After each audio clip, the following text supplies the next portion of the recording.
kesehatan, hidayah serta taufik dari Allah Jalla wa'ala, sehingga kita bisa kembali menghadiri pengajian rutin Senin pagi di Masjid Manarul Ilmi di Komplek Pondok Pesantren Tunas Ilmu di Desa Kedungwuluh Purbalingga ini. Kita berharap semoga Allah Subhanahu wa taala berkenan untuk melimpahkan kepada kita semuanya ilmu yang bermanfaat sehingga bisa kita amalkan sebagai bekal untuk menghadap kepada Allah Jalla wa Ala. Allahumma amin. Salawat dan salam semoga senantiasa tercurahkan kepada junjungan kita Nabi Agung Muhammad sallallahu alaihi wasallam, pada keluarganya, sahabatnya, dan umatnya yang setia mengikuti tuntunannya hingga di akhir nanti.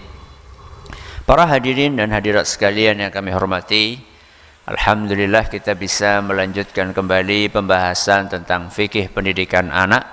Kali ini memasuki serial nomor 141 dengan tema seni berkomunikasi.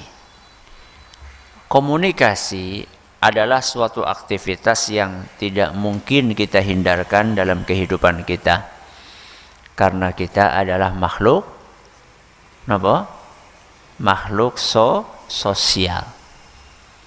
Yang namanya makhluk sosial itu harus berkomunikasi, berinteraksi dengan orang lain. Kecuali kalau jenengan mau tinggal di mana? Di hutan.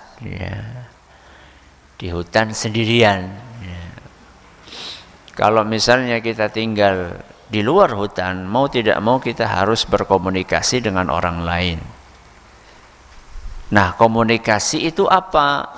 Komunikasi adalah proses interaksi, proses hubungan antara satu orang dengan orang yang lainnya. Tujuannya apa? Tujuannya untuk mengumpulkan atau menyampaikan informasi. Dengan siapa? Dengan yang diajak untuk berbicara. Tujuannya untuk terwujudnya sebuah kepentingan. Contoh antara pedagang dengan siapa? Pembeli. Tentu ada komunikasi. Ya, pembelinya bertanya kepada siapa? Pedagangnya. Kirgane pira. Ini harganya berapa? Maka pedagang akan menjawab, ini harganya 10.000.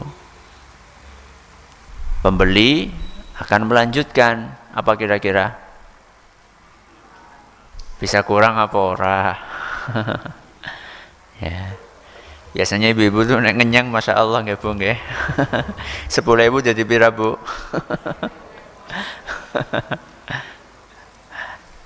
Kalau laki-laki biasanya ora tahan, suwen.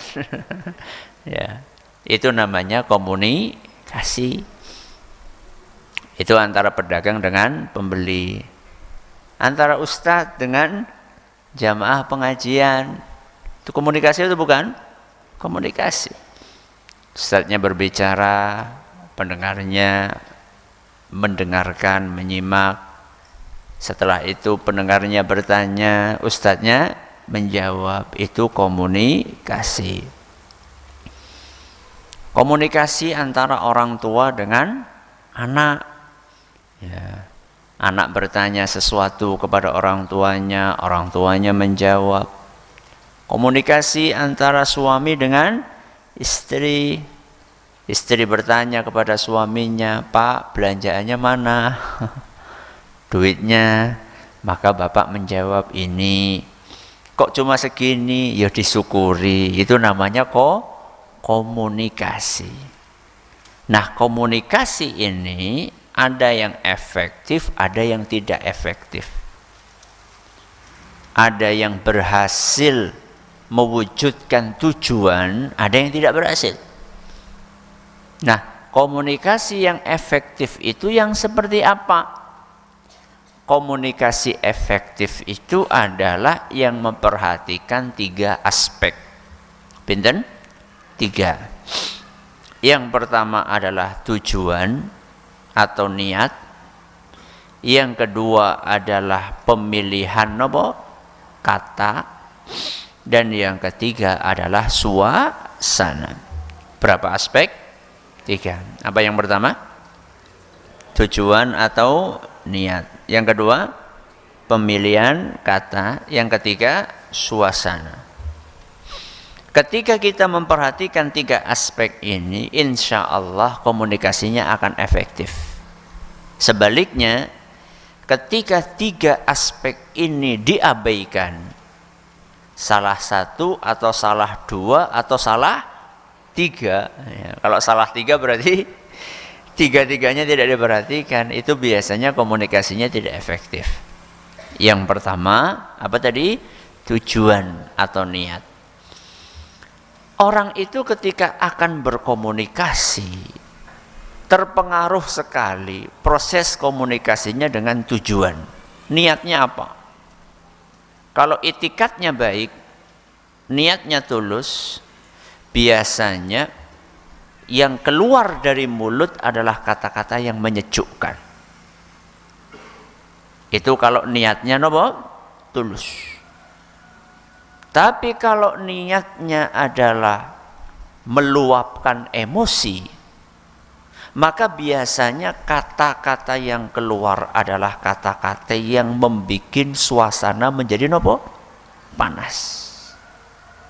Coba kalau jenengan tidak percaya, bandingkan kata-kata yang keluar dari lisan jenengan saat jenengan hatinya sedang bahagia dengan saat jenengan hatinya sedang emosi.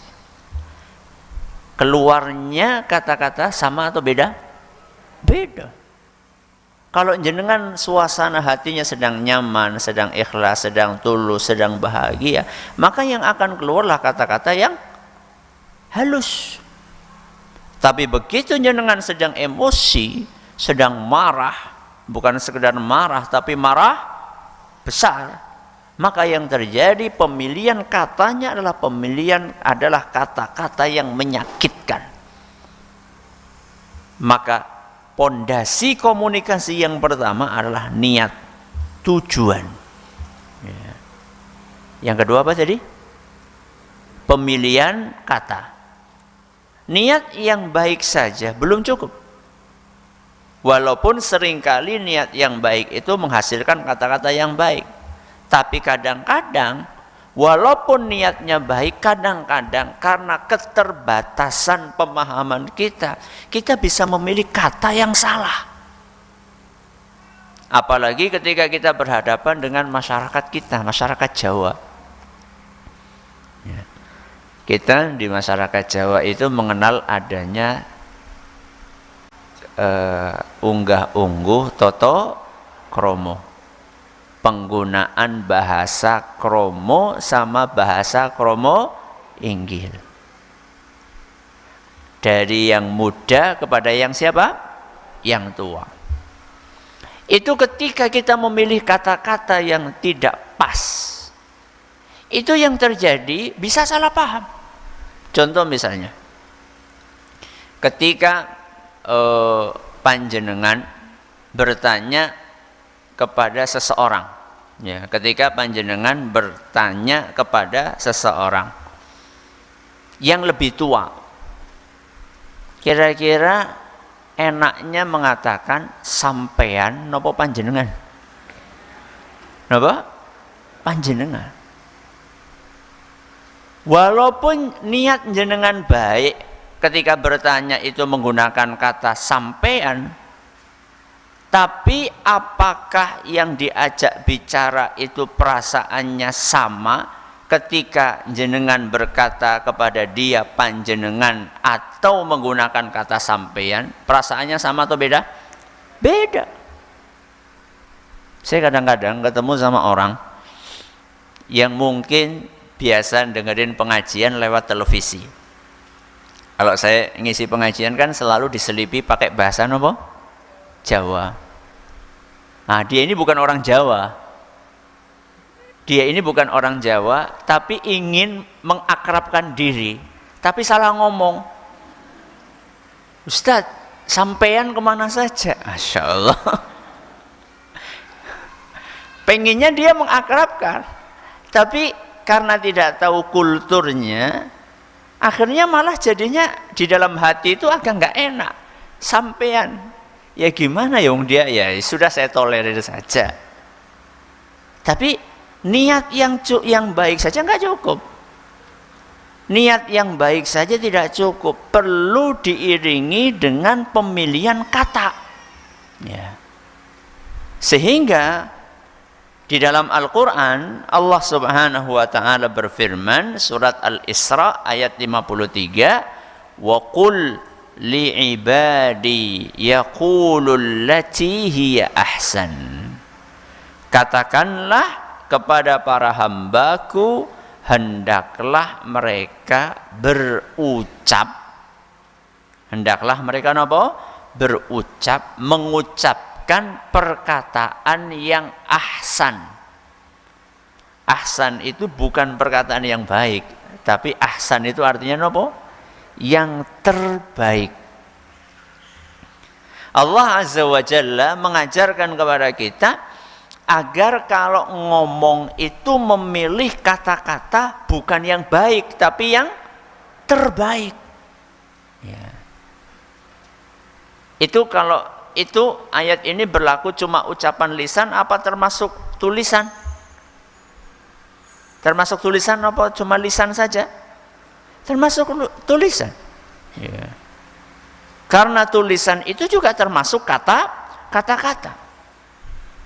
Allah Azza wa Jalla berpesan di dalam ayat ini agar kita saat ingin berbicara, baik itu dengan lisan maupun dengan tulisan, hendaknya kita menggunakan kata-kata yang terbaik. Mulai dari pemilihan katanya sampai intonasi suaranya. Intonasi ini apa? Intonasi gue ya seru karo ora seru gitu loh. Suara yang volumenya tinggi atau volumenya rendah. Kalau dalam bahasa tulisan volume tinggi pakai apa? Pakai apa? Tanda pentung. Nek kurang seru kepriwe? Pentungnya 10. Betul? Kalau jenengan pakai tanda seru 5, 6, walaupun kata-katanya itu tidak menyinggung perasaan, tapi orang yang menerima SMS tersebut dia merasa tersinggung. Assalamualaikum titik. Ustadz tanya tanda pentung 5. Gue karepe apa? Ustadznya memahami orang ini lagi bentak. Ya. Walaupun dia tidak bermaksud demikian, makanya pemilihan kata, penggunaan tanda baca itu penting. Itu termasuk memilih kata-kata yang terbaik. Kenapa kita harus memilih kata-kata yang terbaik? Lihat kelanjutannya. Inna syaitana yanzaghu bainahum. Sesungguhnya setan itu selalu berusaha memunculkan perselisihan di antara mereka. Mereka niku sinten? Manusia. Jadi setan itu kalau terjadi perselisihan antara suami dengan istri, seneng napa mboten? Sinten sing seneng? Setan. Kalau terjadi perselisihan antara ustadz dengan jamaah, sinten sing seneng? Setan. Kalau terjadi perselisihan, percekcokan antara orang tua dengan anak, siapa yang seneng? Setan. Karena memang salah satu misinya setan, salah satu tujuan setan adalah bagaimana menciptakan perselisihan, bagaimana menciptakan perpecahan, priwe ben ana tukaran. antara satu muslim dengan muslim yang lainnya, antara satu keluarga dengan keluarga yang lainnya. Dan setan tahu persis salah satu pemicu perselisihan adalah ucapan yang tidak baik. Makanya setan dorong-dorong kita untuk cepat-cepat ngomong. Sebaliknya agama kita mengajarkan kepada kita kalau ingin ngomong itu dipikir masak-masak.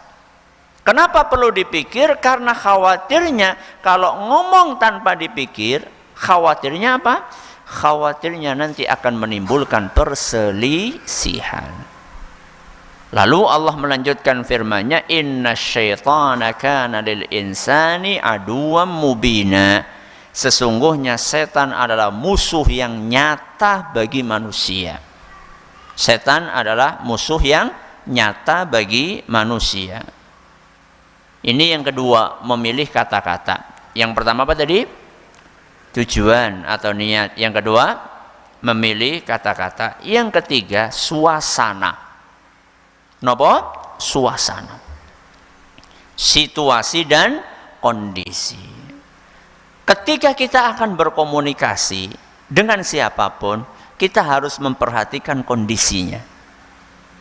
Kondisi orang yang diajak bicara, ini kira-kira kondisinya itu cocok untuk diajak bicara atau tidak.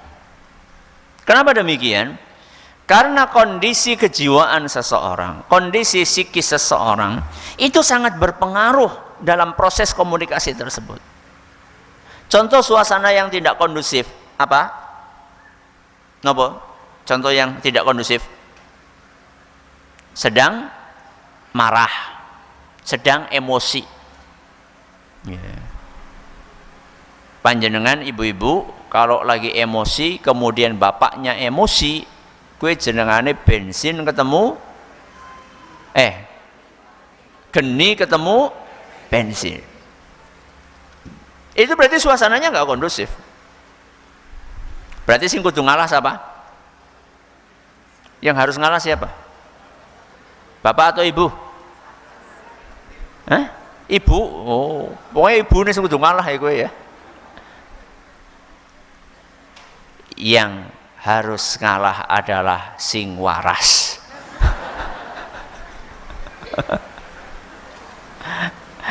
Yang merasa waras itu yang ngalah. Ya. Anda itu pengen mempertahankan keluarga atau ingin menghancurkan keluarga? Harus ada yang ngalah. Syukur-syukur dua-duanya ngalah. Ya. Kalau misalnya dalam kondisi yang tidak kondusif seperti itu, nggak ada yang mau ngalah, hancur rumah tangga. Ya. Makanya apa kata Nabi SAW? Wa kasruha talaquha. Patahnya tulang rusuk wanita itu adalah perceraian. Ya. Khuliqatil mar'atu min dila'in a'waj. Wanita itu diciptakan dari tulang rusuk yang bengkok. Ya. Yang namanya bengkok kalau dipaksa apa yang terjadi? Patah. Terus kepriwe dicorakan bengkok? Tidak, pelan-pelan. Pelan-pelan. Tarik ulur. Kayak lagi dolanan apa? Layangan. Kayak kita lagi mainan layangan. Kalau anginnya lagi gede, gimana? Diulur. Kalau anginnya lagi biasa, ditarik. Tarik ulur. Kalau jenengan ngotot angin lagi gede, tapi jenengan apa? Tarik. Apa yang terjadi? Putus. Nah, putusnya tulang rusuk itu kata Nabi wa kasruha talaquha. Patahnya tulang rusuk, putusnya tulang rusuk itu adalah perceraian. Dan betapa banyak perceraian terjadi karena masing-masing tidak ada yang mau ngalah. Maka memperhatikan kondisi, suasana ketika berkomunikasi itu sangat penting. Ya. Bapak-bapak yang capek itu bukan cuma jenengan. Betul jenengan capek, baru kerja seharian capek. Emang yang di rumah nggak capek? Capek mboten, Bu? Capek.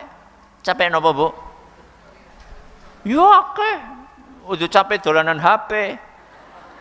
Ya, capek. Orang yang di rumah juga capek, nyapu, ngepel, masak, napa malih?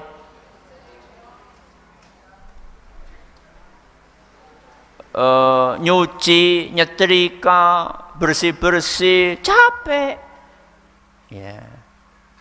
Maka kalau panjenengan melihat suasananya itu sedang tidak kondusif, tunggu kapan? Tunggu suasananya kondusif. Ya. Kalau jenengan bisa mengupayakan agar suasananya menjadi kondusif, upayakan.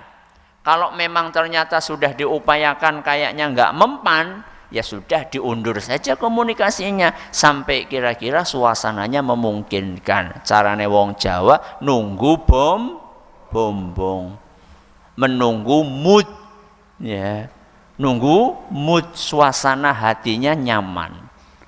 Oke. Ketika kita tidak memperhatikan tiga hal ini, apa tadi? Yang pertama, tujuan. Yang kedua, pilihan kata. Yang ketiga, suasana. Ketika kita tidak memperhatikan tiga hal ini saat komunikasi, maka yang terjadi komunikasi buruk. Komunikasi buruk itu adalah komunikasi yang tidak menghasilkan tujuan yang diharapkan. Contoh, ini saya kasih contoh di sini. Anda panjenengan punya remaja, anak remaja. Biasanya anak remaja gue biasane itu lagi angel-angele. Sedang susah-susahnya untuk diomongi. Kejadian panjenengan anak minta izin mau keluar, pengen main. Jenengan sudah wanti-wanti, nak, ya jangan terlalu malam. Pol jam 9 sudah sampai ke rumah. Jenengan sudah wanti-wanti, bolak-balik jenengan bilangi kayak gitu. Ternyata jam 9 jenengan tunggu ini belum datang. Akhirnya jenengan telepon. Begitu ditelepon masuk di reject. Di reject niku dinopo? Ditolak. Ya, di reject itu ditolak. Telepon maning, tolak maning, telepon tolak maning. Telepon lagi malah dimatikan. Jenengan kan jadi gelisah kan? Jadi gelisah, cemas, ada apa? Jenengan tunggu nih. Sampai jam tengah 12. Sampai jam berapa? Tengah 12. Totok-totok, anak masuk, jenengan sedang nunggu di kursi. Apa yang terjadi? Apa yang terjadi? Perang Brata Yuda. Jenengan dalam keadaan cemas, ya jengkel, ya kesel, ya ngantuk. Anak pulang jam tengah 12, capek atau tidak? Capek, pengen cepet istirahat. Begitu anak capek, jenengan capek, jenengan langsung meluapkan emosi, ceramah, ya, panjang lebar, ya, jagong, ya. Duduk, dengarkan, jenengan ceramah berapi-api, anak nggak terima, marah-marah. Akhirnya yang terjadi, nasihat yang ingin jenengan sampaikan masuk atau tidak? Blas, gak masuk. Berarti komunikasinya baik atau buruk? Buruk. Suara tinggi, tetangga pada dengar, bangun, dia napa ki? Ya. Sudah nasihatnya gak diterima oleh anak, kemudian mengganggu siapa? Tetangga kanan kiri. Belum lagi mungkin keluar kata-kata yang tidak pantas dari orang tua maupun dari anak. Itu contoh komunikasi yang tidak baik. Maka apa yang seharusnya dilakukan? Yang seharusnya dilakukan adalah panjenengan sebagai orang tua yang solih, orang tua yang solihah, seharusnya begitu anak datang tidak kurang suatu apapun, gue udah nasi kurang, dirijine sih 5, ya 10, nggak ada yang kurang gitu loh. Berarti harusnya jenengan bersyukur. Alhamdulillah anakku sehat. Gimana nak sehat? Ya, anaknya harap cemberut kan jadi kepriwe.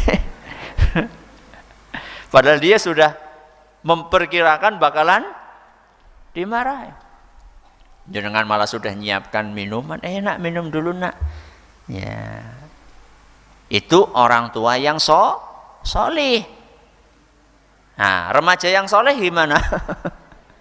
Remaja yang soleh ya seharusnya minta maaf, Bu telat tadi apa, misalnya nyebutkan alasan, misalnya ringkas saja. Oh ya sudah nak, udah segera istirahat nak. Ya, mudah-mudahan besok bisa subuhan. Kira-kira anak itu tidurnya nyaman atau tidak? Nyaman. Kalau yang pertama tadi tidurnya gimana? Minggat maning. Minggat lagi dia. Udah pulang-pulang malah dimarahin. Lompat lewat jendela dia pergi. Ya ketemu sama teman-temannya yang nggak pernah marahin. Tapi perhatikan baik-baik jamaah yang kami hormati. Kejadian malam itu tidak dilupakan. Saya merasa saya khawatir nanti disalahpahami, ya, sebagaimana disalahpahami pada pada pertemuan yang lalu ketika saya ditanya tentang kondisi anak yang caper, ya, seakan-akan saya itu mengatakan udah dibiarin. Enggak, yang mengatakan membiarkan itu siapa?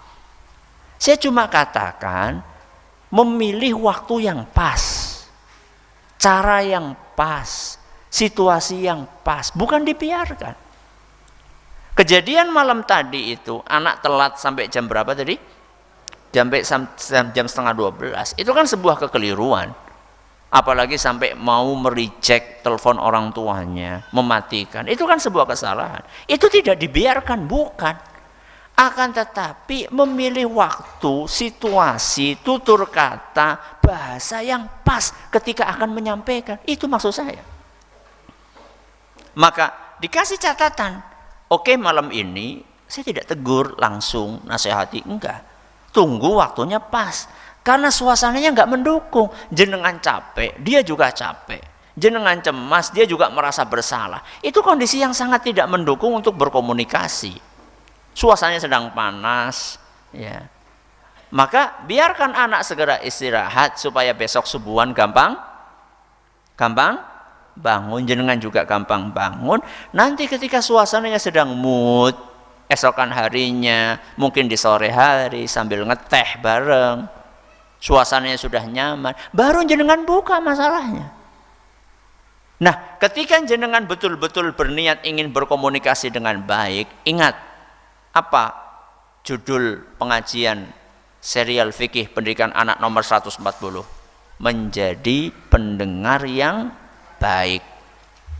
Kalau betul-betul panjenengan ingin memberi kesempatan kepada anak jenengan untuk cerita, jadilah pendengar yang baik. Pendengar yang baik itu sebagaimana yang telah saya sampaikan pada pertemuan yang lalu, memberi kesempatan kepada anak untuk berbicara sampai tuntas tas. Tuntas tas gue apa? Nganti rampung pung. Gue artinya jangan dipotong. Ya. Baru ngomong dikit lah, aku nyong wis ngerti. Ya. Oh, dukun apa? Ya. Atau sudah cerita panjang lebar, kamu bohong. Subhanallah. Kasih kesempatan dia bicara. Betul-betul kita itu menggunakan karunia, dikasih sama Allah telinga berapa? 2, mulut 1. Apa coba hikmahnya kemarin? Kenapa mulut kita satu, telinga kita dua? Apa coba? Supaya kita lebih banyak mendengar dibanding nopo berbicara. Dengarkan dulu sampai selesai. Setelah anak kita selesai berbicara, baru kita berbicara.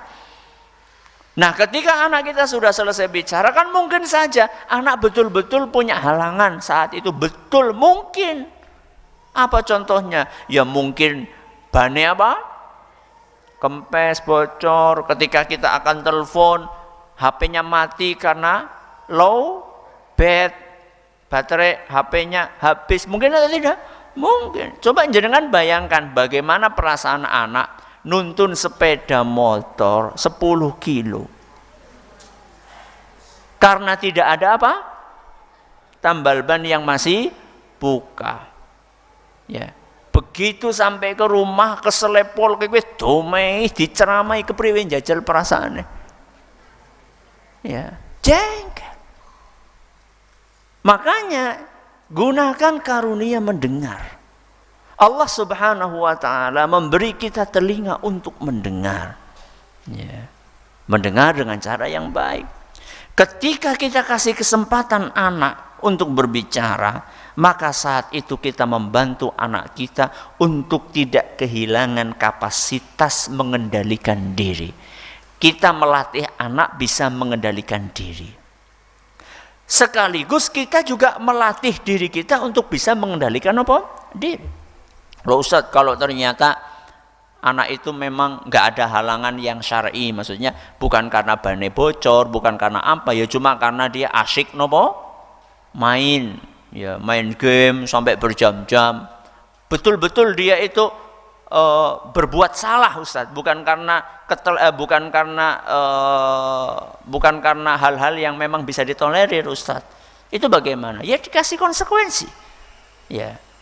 Agar dia berani mempertanggungjawabkan apa? Perbuatannya. Kasih enggak apa-apa. Kasih konsekuensi. Ya. Tapi ketika kita memberikan konsekuensi itu, kita berikan dalam keadaan anak itu sadar saya salah. Ya. Sehingga saat dia sadar salah, menjalankan konsekuensi, dia akan menjalankan dengan hati yang lapang. Ya, kasih konsekuensi apa? Dan tentunya ketika itu baru terjadi sekali, dengan kondisi dia sudah mengulang-ulang perbuatan yang sama, konsekuensinya sama atau beda? Sama atau beda? Beda. Dia baru sekali ini melanggar. Masa konsekuensinya sama dengan orang yang sudah berkali-kali melakukan? Dan itu membedakan antara kondisi terjadi sekali atau berkali-kali. Itu tidak akan bisa kita gunakan pola pikir kita kalau dalam keadaan emosi. Makanya saya katakan undur sampai suasana hati kita nyaman, suasana hati anak kita juga nyaman. Saat itu kita bisa berpikir dengan jernih. Itulah seni berkomunikasi. Mudah-mudahan bermanfaat buat kita semuanya. Silahkan kalau ada yang mau bertanya bisa menyampaikan pertanyaannya. Saya terima kasih atas nasihat yang disampaikan di kesempatan pagi menjelang siang yang berbahagia kali ini. Berkenaan dengan serial Fikih Pendidikan Anak di nomor 141 dengan tema Seni Berkomunikasi. Dan kami ajak kembali bagi para pendengar yang ingin bersoal jawab, silakan bisa Anda kirimkan pertanyaan Anda, bisa melalui pesan singkat maupun pesan WhatsApp di nomor 0856001880. Baik Ustaz, kita akan bacakan pertanyaan yang sudah masuk. Yang pertama datang dari hamba Allah. Assalamualaikum Ustaz. Waalaikumsalam warahmatullahi wabarakatuh. Ustaz, bagaimana cara menasihati orang tua yang memberatkan dan membiarkan saya untuk tidak keluar dari pekerjaan yang dilarang oleh Allah dengan alasan nanti keluarnya nunggu punya pekerjaan baru? Mohon nasihatnya Ustaz selagi orang tua saya sedang menyimak kajian ini. Syukron. Bagaimana menyikapi orang tua yang merasa berat anaknya keluar dari pekerjaan, padahal pekerjaannya pekerjaan yang mungkin melanggar syariat, dengan alasan nunggu punya pekerjaan baru? Pertama begini, Anda perlu menilai dari sisi orang tua punya kasih sayang. Orang tua punya kasih sayang. Ketika orang tua melarang anaknya keluar dari pekerjaan, sampai punya pekerjaan baru, itu kira-kira motivasi orang tua itu karena sayang atau karena benci? Sayang atau benci? Sayang. Nah, kasih sayang orang tua ini perlu Anda hargai. Perlu Anda hargai. Fungsinya apa? Fungsinya ketika Anda merasa bahwa orang tua sayang kepada Anda, maka Anda pun juga harus balas sayang kepada orang tua. Sayangnya Anda kepada orang tua diekspresikan dengan memilih kata-kata yang baik saat jenengan minta izin resign. Menggunakan kata-kata yang baik. Menggunakan kata-kata yang baik itu bisa dengan intonasi yang datar seperti yang saya sampaikan tadi. Kemudian menyampaikan alasan-alasan yang masuk akal. Ya. Kalau perlu bawakan dalil. Ya. Kenapa kok saya harus keluar dari pekerjaan ini? Alasannya ini. Bukankah Bapak atau Ibu yang biasa ngajarin kami, ngajari anak-anak Bapak atau Ibu agar berusaha berhati-hati dalam memilih pekerjaan, mengutamakan yang halal, bukan yang banyak supaya berkah. Apakah Bapak Ibu tidak sedih seandainya nanti tubuh saya akan tersengat api neraka gara-gara yang masuk ke tubuh saya adalah harta yang haram? Bagaimana dengan cucu? Begitu seterusnya. Pemilihan kata-kata yang halus ini adalah merupakan buah dari penghargaan Anda kepada kasih sayang orang tua kepada Anda.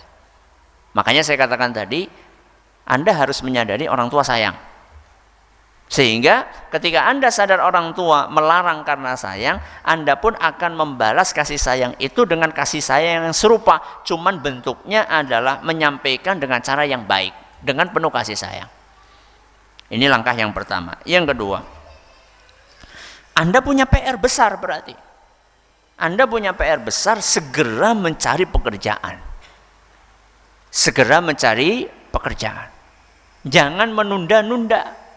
Cepat cari pekerjaan, walaupun pekerjaan itu mungkin penghasilannya tidak sewah, ya, tidak sebesar pekerjaan Anda saat ini. Yang penting punya pekerjaan, ya. Sehingga nanti ketika Anda menyampaikan hal itu, keinginan Anda untuk resign kepada orang tua, Anda sudah punya alasan, Pak, saya sudah punya pekerjaan, walaupun mungkin pekerjaannya penghasilannya tidak terlalu besar. Kemudian yang ketiga, doa. Ya, napa? Doa. Berdoa kepada Allah agar Anda dikaruniai keistiqomahan, agar orang tua dibuka hatinya. Terus berdoa kepada Allah. Ya. Sehingga harapannya nanti orang tua bisa luluh hatinya untuk menerima keputusan Anda keluar dari pekerjaan yang memang dilarang oleh agama kita. Wallahu a'lamu bishawab. Silakan. Baik Ustadz, terima kasih atas jawabannya. Pertanyaan selanjutnya, Assalamualaikum Ustadz. Waalaikumsalam warahmatullahi wabarakatuh.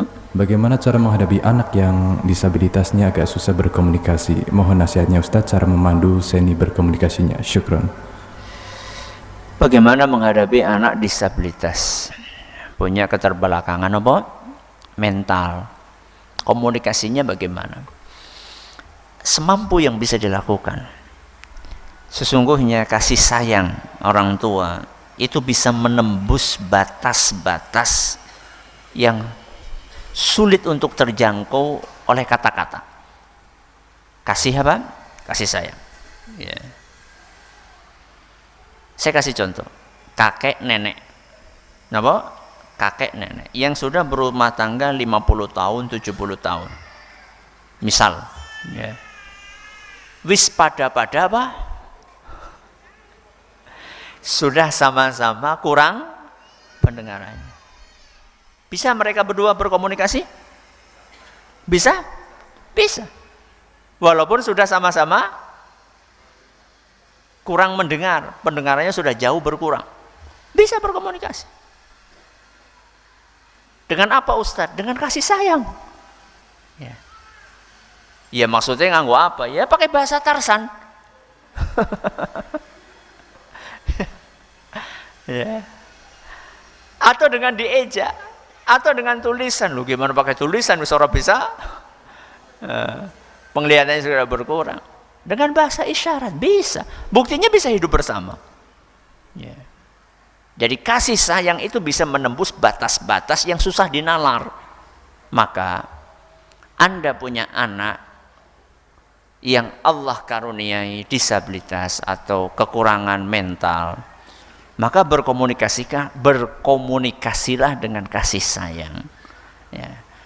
Kasih sayang itu membuat Anda tidak jengkel ketika harus mengulang-ulang kata yang sama. Itulah kasih sayang. Ya. Kasih sayang itu membuat Anda lebih sabar ketika anak Anda melakukan hal-hal yang tidak layak dilakukan oleh anak seusia dia. Kasih sayang itu membuat Anda tidak berhenti untuk berdoa kepada Allah Azza wa Jalla agar diberi kekuatan memegang amanah tersebut. Itulah kasih sayang. Sehingga ketika Anda dipenuhi hati Anda dengan kasih sayang, Anda tetap bisa berkomunikasi. Walaupun anak susah memahami kata-kata Anda. Tapi dengan ketulusan dan kasih sayang, insya Allah anak akan bisa menerima apa yang Anda sampaikan. Wallahu a'lam bishawab. Pertanyaan terakhir, silakan.